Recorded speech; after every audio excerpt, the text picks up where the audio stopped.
we will get started with this one anyway. So I'll just pop you over to share my screen that I have. I've got currently 2 screens in front of me, which is fun. So I'll share the screen with you at the moment.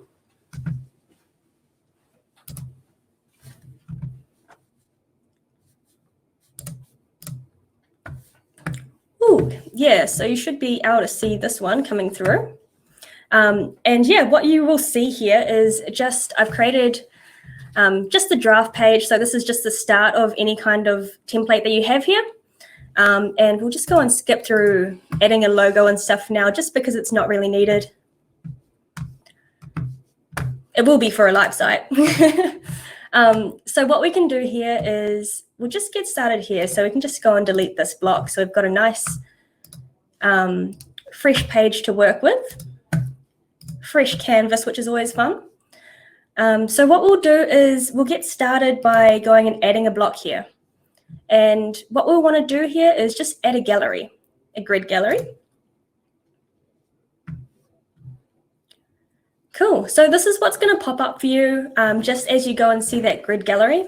And what you can do here is you can go and autofill these with stock images, or you can even just go through and yeah, you can go and choose your own files to upload if you want to display your different things, such as, yeah, if you do have different products there that you'd like to show. So what we're going to do here is, just because I don't have any photos on hand right now, we'll go and autofill these with a couple of stock images, just to show you what we can do with this. So yeah, you'll see that a couple of stock images that Rocket Spark holds will come up on here. So we can see all these different areas. And what we can do here is just go across to the grid gallery settings, where you'll be able to see just a bit more.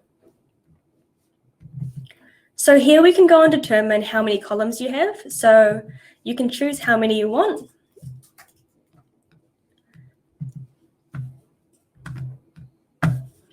And yeah, we can go and increase as well. And if we go and increase these, we can go and add more pictures as you need. If you've got these blank areas here, they won't show up like that. It'll just show as no image there. You'll also see that in between these, there's just a slight little gap that we have. So if you're wanting to change this around, you can have a bit more of a gap or just no gap at all. So I know that we've had a couple questions about this one recently come through to support. So it's always a good one to know there. We can also change the box shape. So this is a good feature to have as well in case you have different shaped products and different shaped images here. So we can change them around to how you're wanting them, which is really fun. One of the cool features about this as well is that we can go and add a couple of picture mouse over effects. So we can add ones on, such as darken on mouse over, so that it'll turn up like this. Makes it really cool just to add a little bit more yeah, movability within the website as well. And people can go and yeah, correspond with that. So there's a couple of other ones that you can use as well, which include the picture mouse over effect with the zoom in slightly on mouse over.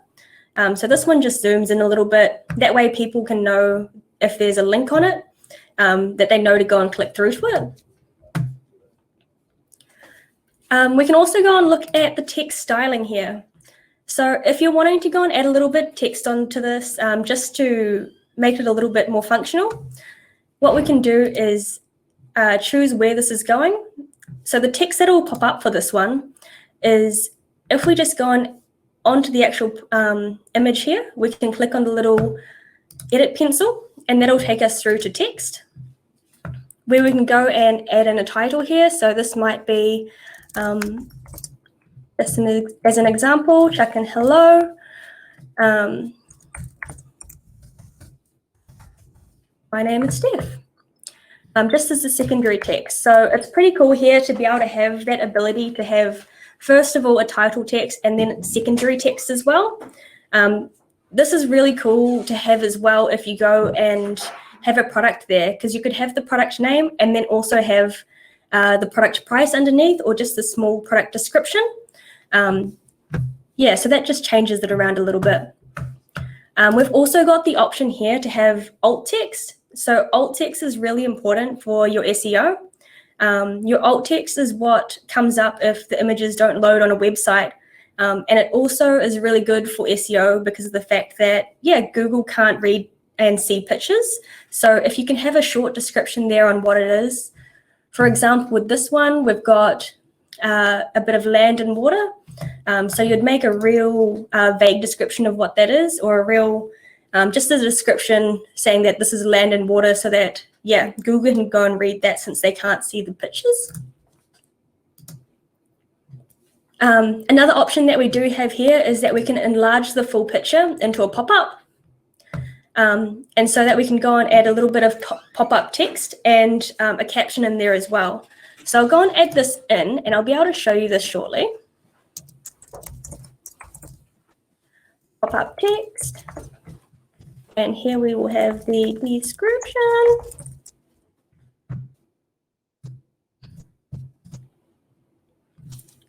So I'll just save that one there now, just so you can see what this would look like. So I've added it just to the second one where it says, hello, my name is Steph. And if we just click on here, on preview mode, you'll see this one pop up. So you'll be able to see the grid gallery image in a full size image, just with your pop-up text down bottom with a small description as well. So that can be quite useful, especially if you're showing a gallery. So if we just jump back into the editor here,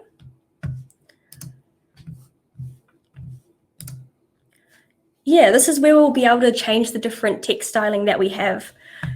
So we can choose where we want to have the text on the box. So if we change it here, it's in that top left corner.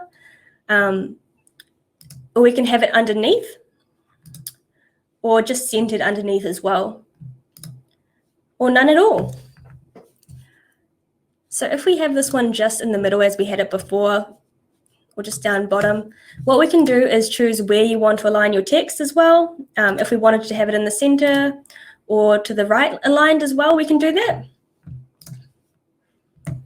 Here you'll also be able to choose the type of font that you want to use, quite like Ephra myself. So we'll chuck that one in.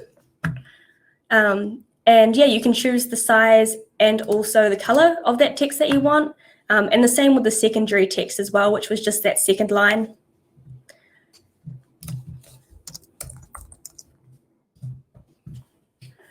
Cool. And here as well, you can also have your text mouse over effect. So you can have that to go and fade in, so that when you're looking at it and you go and hover over it, that text will come up. So that's pretty cool as well to have if you want to be able to have a nice seamless gallery where you go and hover over it and those words will come up for you.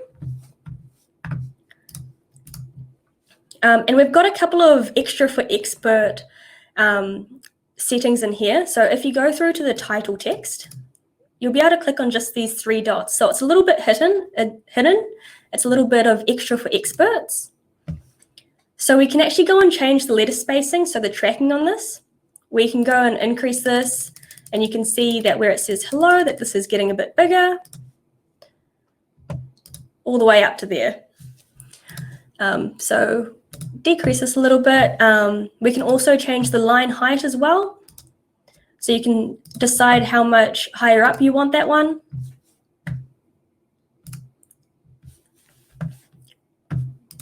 Cool. And we've got secondary text as well. So we can do the same thing for the secondary text and just change the letter spacing and the line height as well.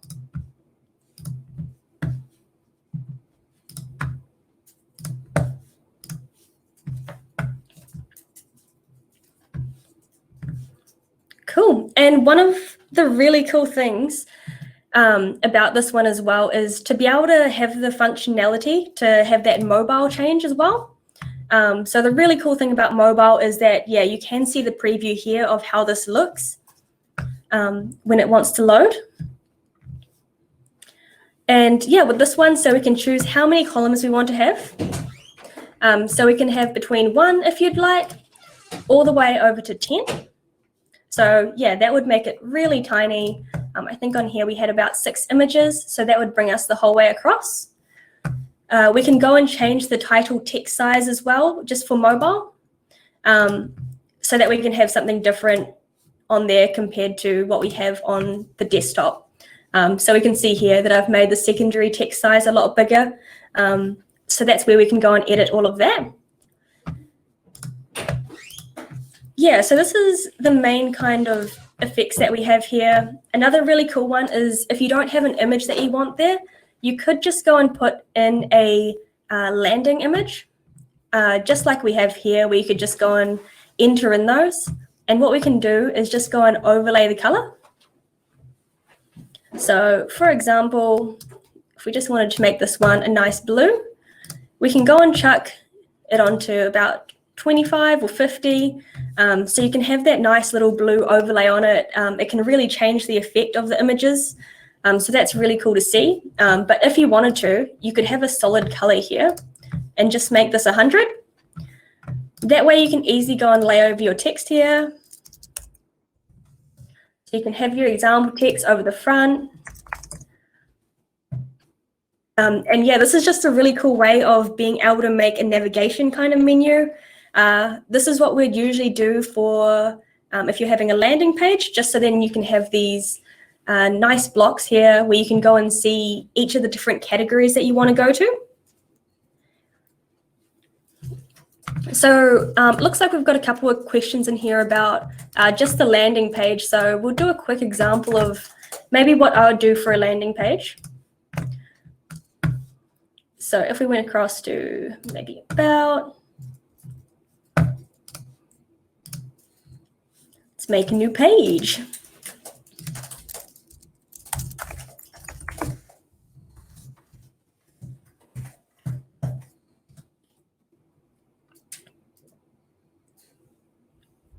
Cool. So here we can go and add in a blank stack. So we do have all these awesome preset stacks that we have available. But if you were just wanting a nice blank stack, we could add one in with your grid gallery.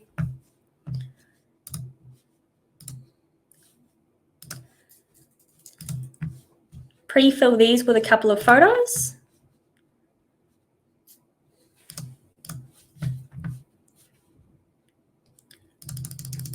Increase these a little bit more as well. And for each of these, if we just wanted to go and chuck over a full-on overlay,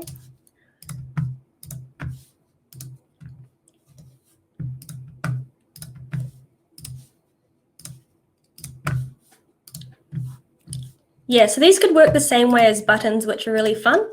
And yeah, it does make it a nice way to be able to navigate with also having a little bit more design control over it.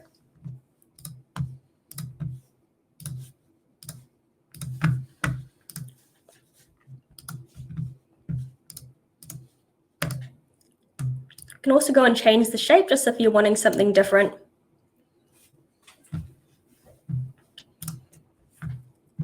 So yeah, the cool thing with this as well is if you wanted to add a link so that you could go and link it through to a specific page, we can do the same thing. So if we wanted to link it through to the home page, we could.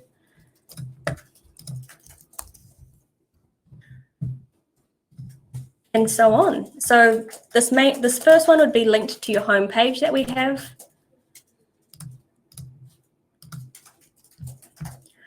That way we've got this landing page here with your different buttons. So if you clicked on this one, it would take us back to the home page where we were working before.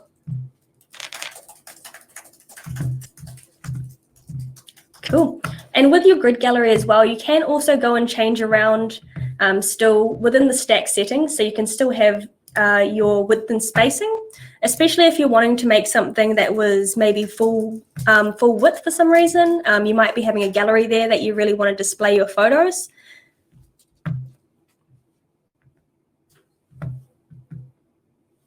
Can everyone else hear me still? Okay, looks like we may have dropped out. Oh, I've got a couple people that can hear me. Woo!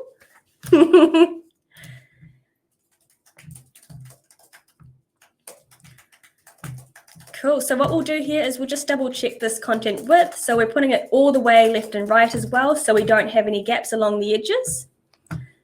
We can also do the same for mobile.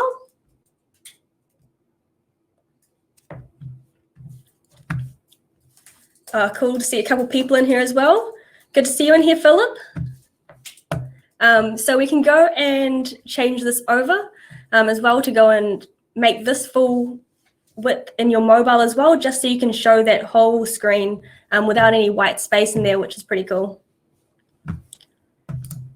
So we do also have a couple of cool features that I will just bring over now.